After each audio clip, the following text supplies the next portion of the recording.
सौख्याचं क्षण, लेक बासरीची धून, लेक अंगणी पैंजण, लेक चैतन्याचे रूप, लेक अल्लड चांदण, लेक रंगांचं शिंपण, लेक गंध हवामान, लेक परक्याचे धन,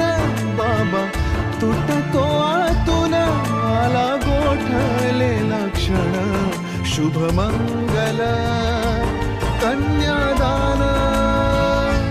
कन्यादान.